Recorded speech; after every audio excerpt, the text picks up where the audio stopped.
morning, I want us to look as we start progressing towards the time of the resurrection, just to look at that period between the resurrection and basically Pentecost, the significant things. I probably can't call it steps, but some of the significant things that take place, because that is where the early church were born. That is where we received our mission and our mandate. So this is probably some of the most significant transitions that took place. Remember, they moved from the old covenant to the new. The new covenant were inaugurated after the resurrection of Jesus Christ. Things changed. There were big shifts that were happening. If we can call it, it's basically the bridge between the finished work of Jesus Christ and, as I said, the birth of the early church. Now, I'm not going to go into detail of all the significant things. If you take your Bible and you look at the headings, if you've got a study Bible or depending on which translation you read, you will see where I get the information from.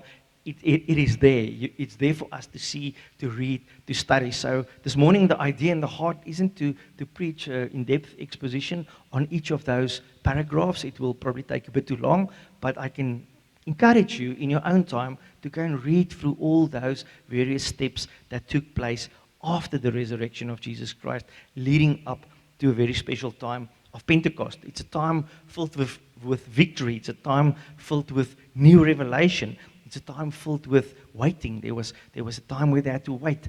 There's a time of commissioning, and then finally we saw the outpouring of the Holy Spirit, and Peter standing up at Pentecost preaching, etc. So if the events leading to the cross show us how Christ accomplished redemption, then the events from the resurrection to Pentecost show us how that redemption began to be proclaimed, applied, and experienced. So remember, Jesus walked with the disciples.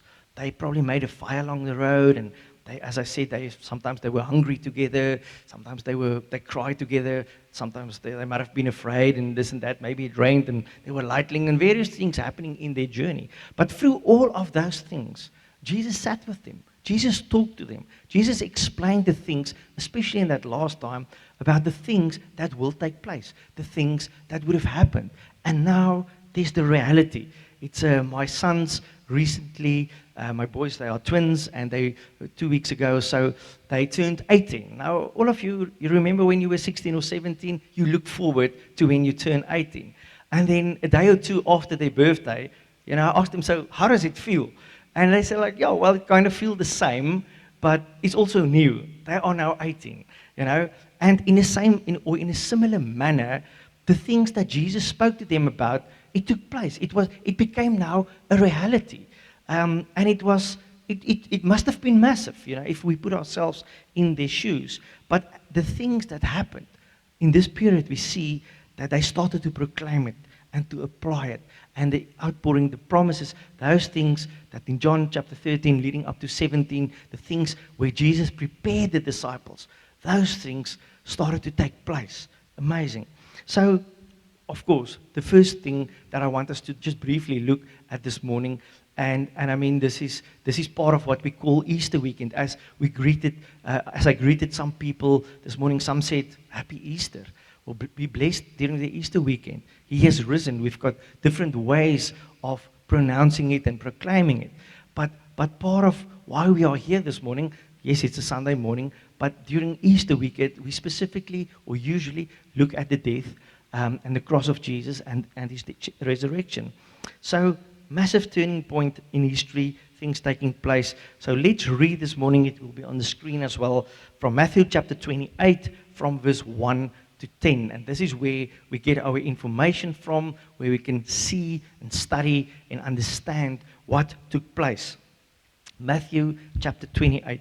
So, verse 1. Now after the Sabbath, toward the dawn of the first day of the week, Mary Magdalene and the other Mary went to see the tomb. And behold, there was a great earthquake, for an angel of the Lord descended from heaven and came and rolled back the stone and sat on it. His appearance was like lightning, and his clothing white as snow. And for fear of him, the guards trembled and became like dead men. But the angel said to the woman, Do not do not be afraid, for I know that you seek Jesus who were crucified. Already confirming that Jesus were crucified. And then he continues in verse 6 and says, he is not here, for he has already risen. For he has risen, as he said. Something that Jesus proclaimed, and that something happened. It took place. Come, see the place where he lay.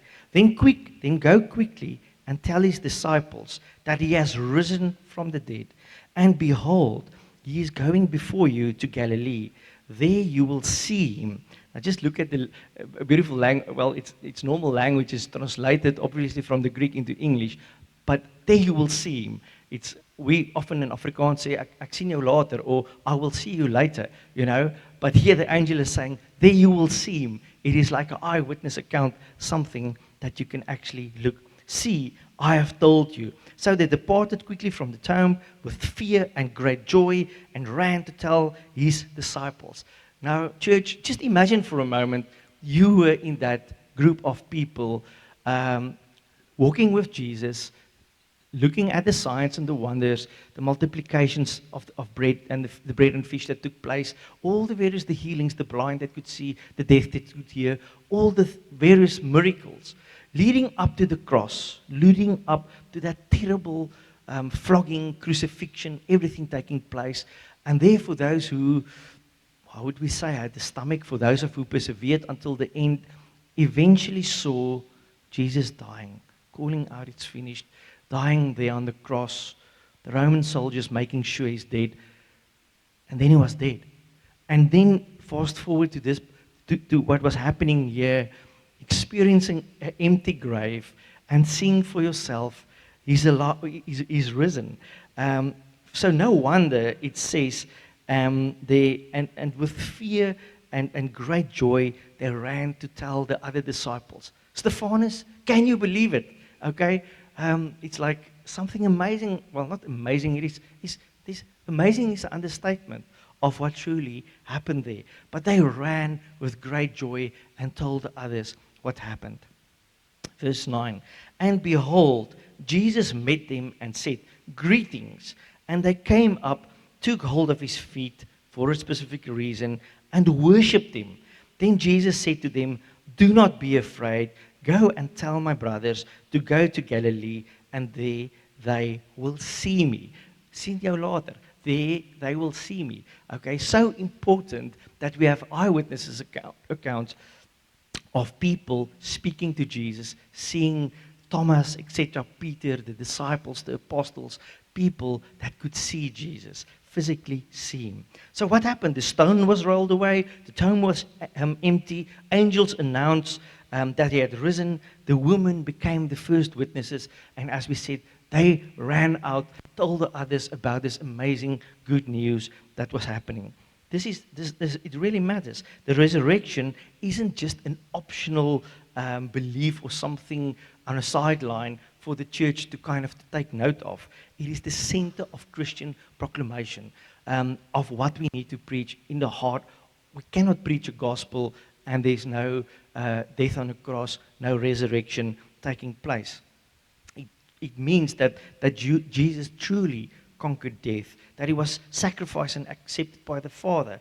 A lot surrounding that. Sin and the grave were defeated. Christ was vindicated as Lord and as Messiah.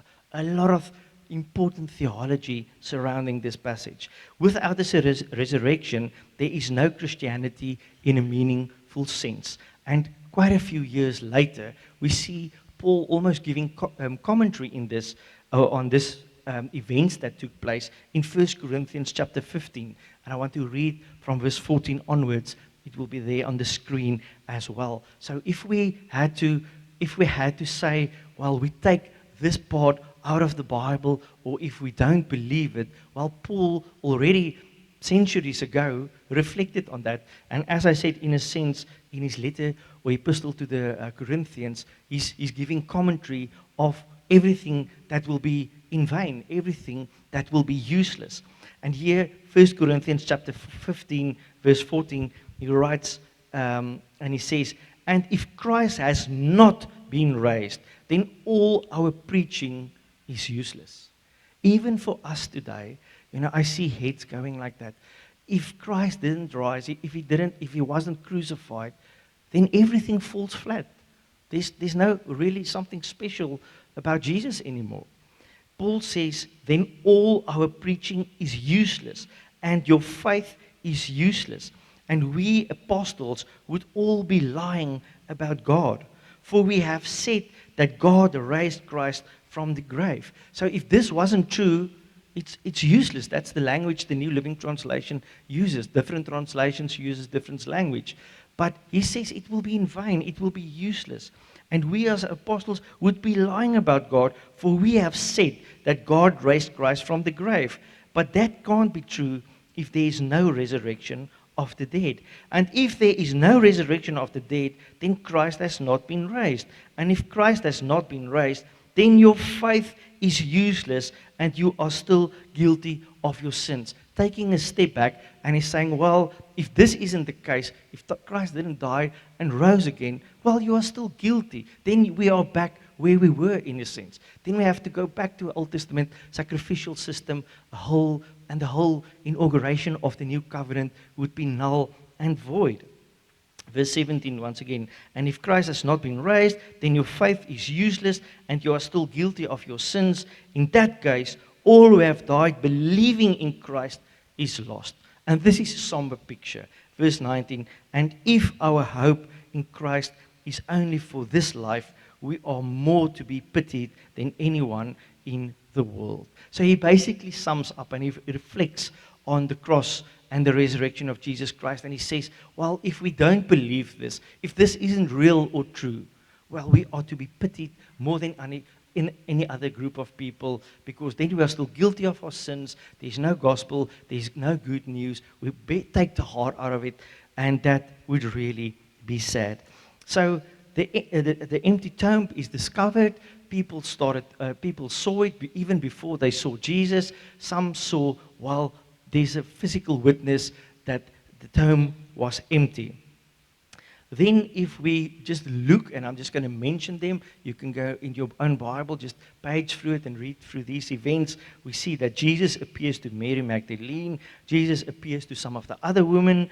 And then a fifth point, the God's report and the cover-up. So this is actually quite an interesting thing to note of. We might not usually preach from that portion, but unbelief hardens even in the face of evidence. We see the soldiers report what had happened, and the religious leaders bribed them to spread a false explanation. Now, interesting enough, we know that the leaders,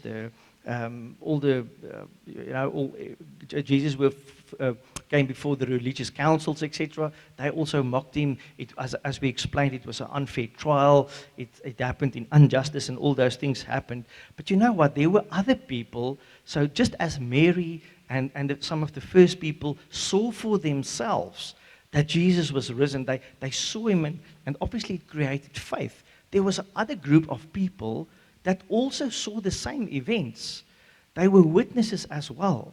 And not all of them repented. Not all of them started in Acts chapter 2 when Peter stood up and he preached that first sermon at Pentecost. The word says people were cut to the heart, meaning they repented. They gained understanding of what was happening here.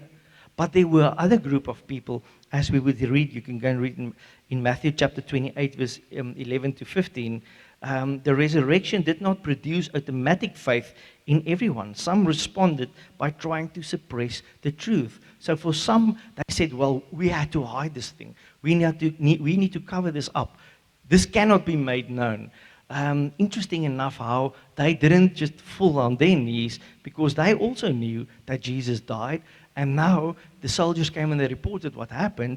And instead of repenting, instead of falling flat and starting to say sorry about what they actually were part of, they said, no, we will pay you, and we need to cover this thing up. So we see that hardening of hearts happening right there after the resurrection. Some just didn't want to take note of what happened and said, rather cover it up.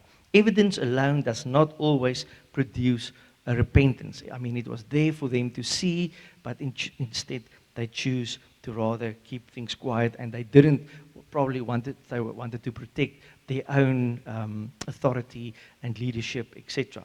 Then, a next step, we see Jesus appears to Peter. Beautiful grace for the fallen disciple. I mean, it was just very, where Peter denied Jesus.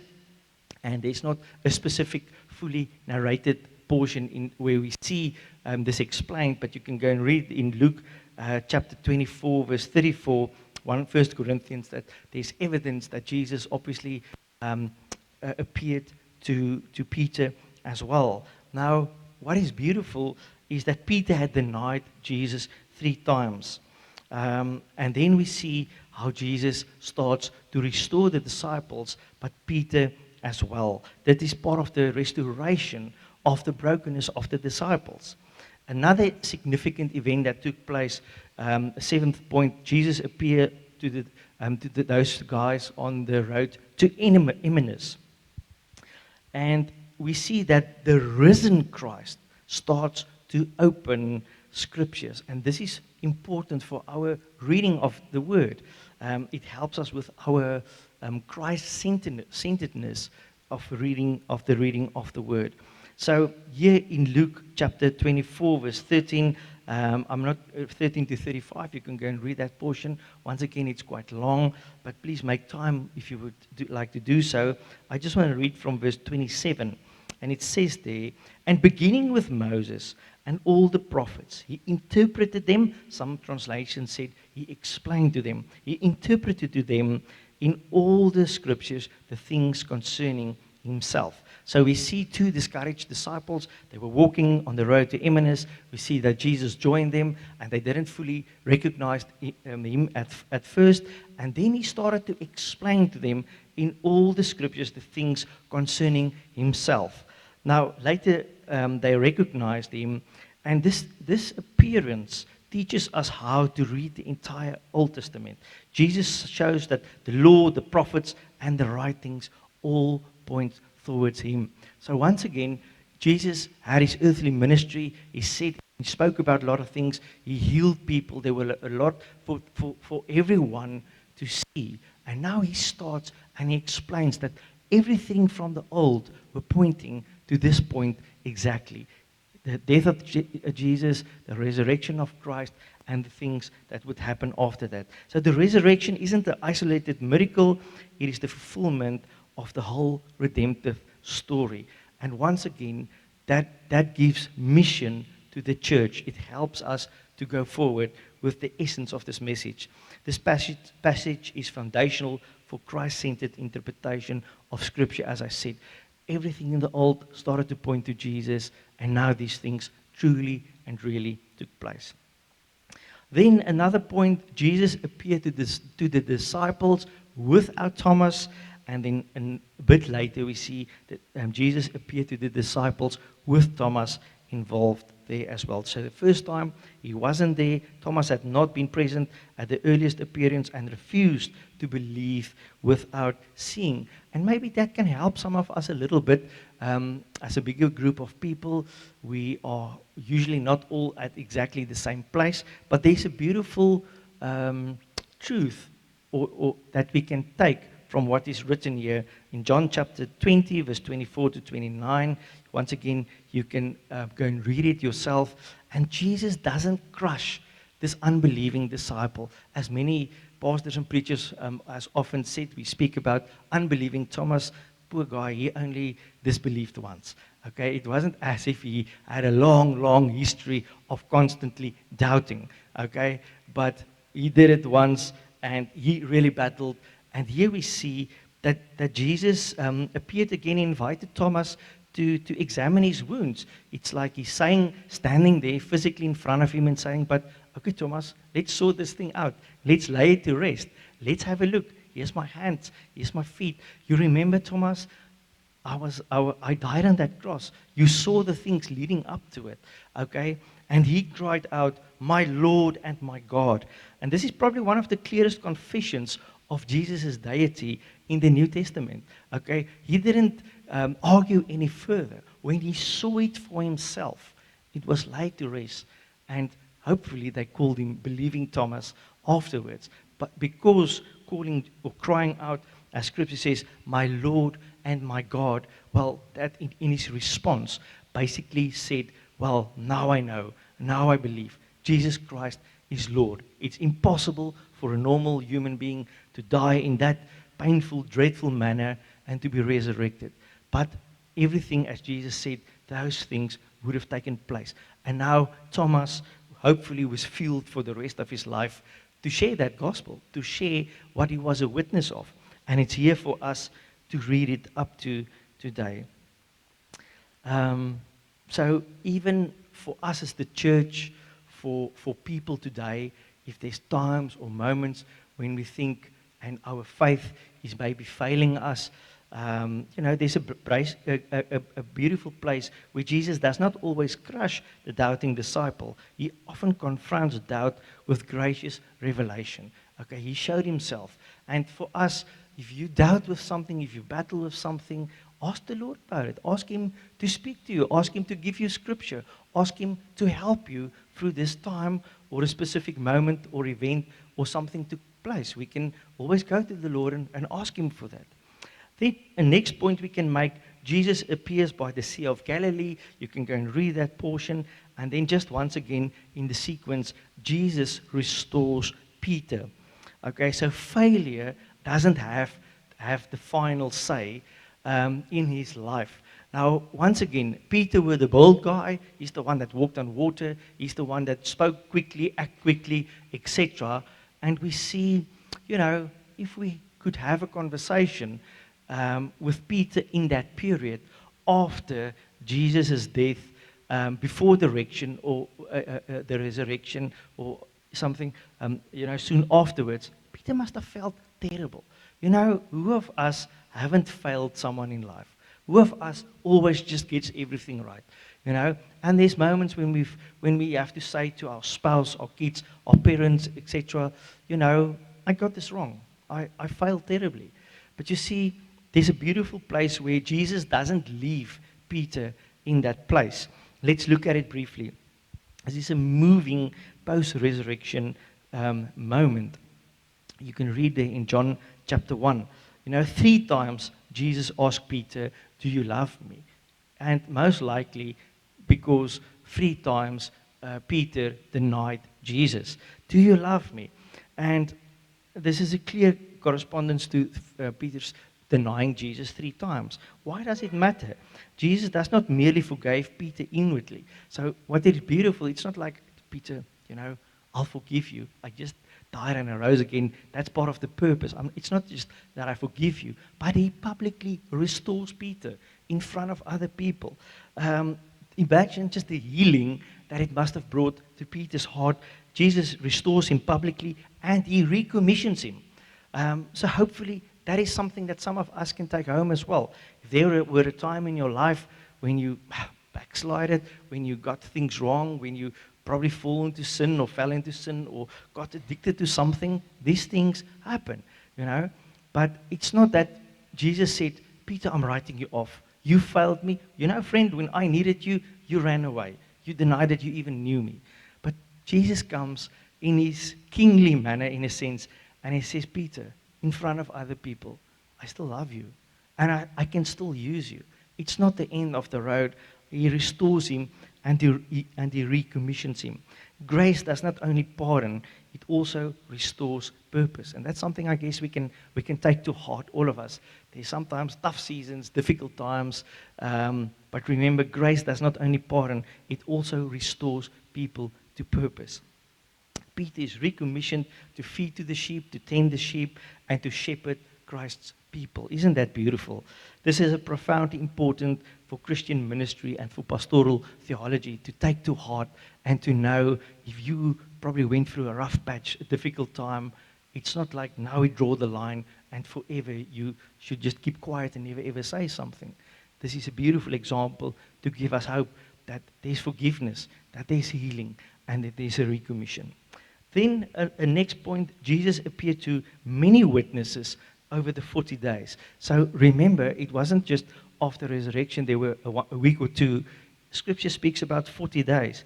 The resurrection is publicly attested. Jesus did not only appear once or twice, he presented him alive over a period of 40 days. Okay, almost a month and a half where Jesus was traveling around for people to see. I wish more people had iPhones around, just get me and Jesus, a little picture, a selfie, something like that, a video clip. That would have been really, really helpful. But lots of witnesses, lots of people, lots of things happening. And we see he appeared to the apostles, he appeared to other disciples, he appeared, and that's from 1 Corinthians, he appeared to more than 500 brothers at once. He appeared to James, and he appeared to others. When after the resurrection, Jesus didn't just went to this little island and sit in a boat or a home or somewhere in hiding. He spoke to people. And as we will just see, he continued to instruct, he continued to teach. Christianity rests on repeated resurrection witness, not a single visionary claim. Okay? So there's not just one person that said, okay, this is actually what took place.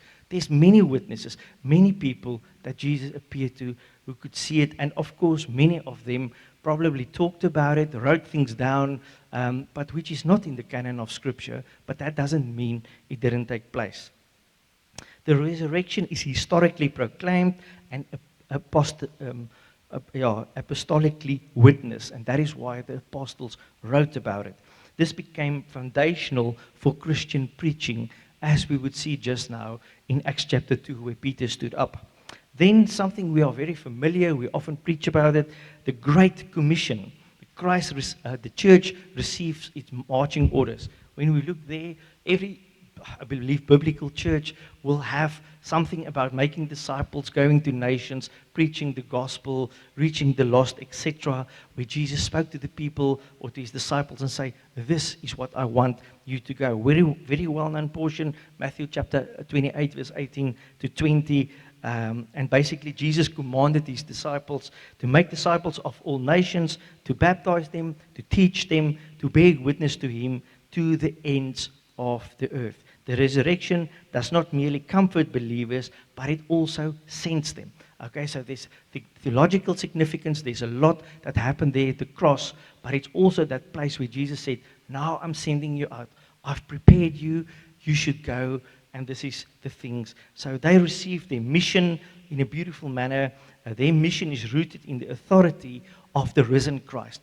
Okay? So before the time when Jesus spoke to them about the things that were to happen, they could probably still listen and say, well, this is kind of, will it really happen? Will it play out in this manner? But now there's a clear line, a clear dividing line. The authority of the risen Christ. Okay? So Jesus speaks to them.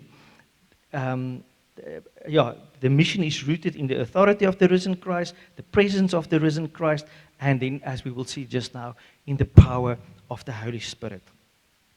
Then Jesus teaches about the kingdom of God, Acts chapter 1, verse 3. During those 40 days, Jesus spoke to his disciples about the kingdom of God, and we see that the resurrection did not end Jesus' teaching ministry. He actually continues. 40 days is quite a long time. You can transfer or talk or share quite a lot of information. And once again, just think about the pre-resurrection preachings or teachings of Jesus, and now in person. They could almost probably sit there. If I were there, I would ask Jesus, but how is your back? How do you feel? Is your hands okay? But obviously it was okay. But Jesus is now there in person. Now it's not just a myth or a story taking place. They could look him in the eyes and listen to his teachings from the other side of the cross. It must have been amazing. The kingdom is now to be understood in the light of the cross, the resurrection, and the coming of the Spirit. So remember, the Spirit that wasn't poured out right at that stage when Jesus was teaching in these 40 days. But when Jesus said that will happen, it must have been so much more, carrying so much more weight, because they saw him dead and they saw the resurrection as well. Then, very important for us here in the church age, the promise of the Holy Spirit.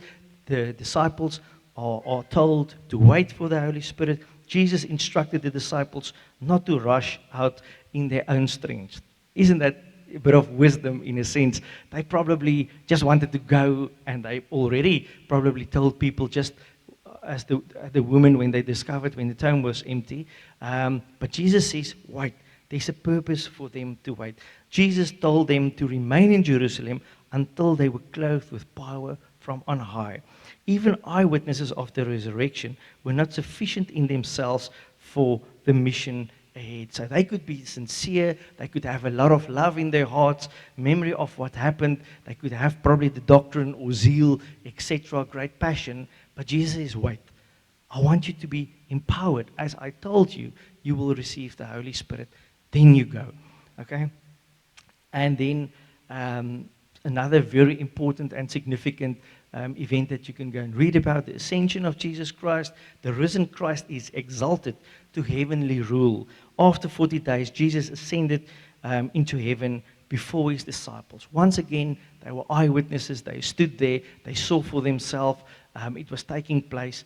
And part of, as I explained to you, these are things that we are familiar with. The things leading up to the crucifixion of Christ. Now, after the resurrection, the things leading up to Pentecost. Church, we know these things. We are supposed to have them under the belt, if I can use this language, you know. But what is important is what do we do with it? It's not just there to say, tick, tick, tick, I believe it and I know it, etc. This is the core, as we will see, of what we are supposed to do and proclaim. So Jesus ascended, a cloud received him, angels announced that he will return. Once again, something special taking place. Then the disciples returned to Jerusalem waiting in obedient expectation. The church, as probably for the first time there, had to learn to wait before it acts. And then we see this very significant place of Pentecost playing out. The Holy Spirit is poured out and the church is publicly being born. This is the climatic event of the entire period between the resurrection and the mission of Jesus Christ. There's a lot of things that were happening in that context. We see the disciples were gathered together. A sound like a rushing mighty wind filled the house. Tongues of fire appeared on their heads. They were filled with the Holy Spirit. They spoke in other tongues. Jews from many nations. Just interesting, in Bible school last week Tuesday, we actually had a look at this portion. Very interesting. They spoke in other tongues. Jews from many nations heard the mighty work of God in their own language. And then we see Peter preached about Christ, and about 3,000 people were converted. So Pentecost is public, the inauguration of the new covenant community in the Spirit-empowered form. So we see here the promise of the Father is fulfilled. Jesus has been exalted. The Holy Spirit at this stage have come. The last days have started. Okay, we often say we live in the last days, but yes, it might be the last of the last days, but here the last days have begun. And the church has entered into this time of mission. Okay? And then we see, and this is part of the heart of this morning, this is part of the going forward that should be heavy in our hearts. We see Peter's Pentecost sermon. The resurrection is proclaimed as the center of apostolic teaching. So Peter doesn't start to talk about just the things that Moses did or about David. Yes, David is mentioned. He doesn't just speak about random stuff. What is the heart of the first message? So we had all the events leading up to the crucifixion of Jesus, significant things that had to happen. It wasn't accidents. Then we see Jesus dying there on the cross. Then we see the resurrection. Then we see certain specific things taking place. Jesus appearing to people, Jesus speaking to people, Jesus still teaching people. And then he says, well, I have to leave. And he prepared them for that. Jesus ascended, and now the church is waiting. The outpouring of the Holy Spirit happens, and there was a bit of confusion. Jews from all the different places looking at these men speaking in their own languages, in their own tongue, and they are confused. And they say, well, did these guys have too much wine or new wine? What is really happening here? And Peter stood up and he had to clarify. We see Peter as the leader figure in the early church. Peter stands up on Pentecost and he starts to explain what has happened. what does Peter declare? He just doesn't waffle about a lot of unimportant things. He gets right to the heart of the matter. And if you want to know what to preach or proclaim, well, this is the heart of the gospel. Peter declared that Jesus was crucified. God raised him from the dead. He has been exalted to the right hand of God, and now the Spirit has been poured out. So, over Easter weekend, when we read on the Pastors Forum group this morning where people say, Amen, He has risen, or people say, Happy Easter, or if someone asks what Easter is all about, I've shared to you a few years ago, I saw a living Easter bunny for myself. We were camping there at the place east of Aranos, and a life-size Easter bunny. But obviously it was the person just dressed in that. The kids was quite small, so it was very entertaining. But it's not about Easter bunnies. It's not about all those things. It's about what Peter stood up and what he started to proclaim. The first great Christian sermon is fundamentally about the death, the resurrection, the exaltation, and the lordship of Jesus Christ. If you want something to think about for the rest of the day, go and step by step, looking at these headlines, take your Bible, everything that I mentioned, it's not there somewhere hidden in secret. Go and read the last weeks here probably from Matthew chapter 23 onwards, Matthew 26 onwards, or in the other Gospels if you want to. But if we want to know how Peter or the early church understood, or how the Spirit led the church, what they wanted to speak about, this is what they spoke about, the death, the resurrection, and the exaltation and the lordship of Jesus Christ.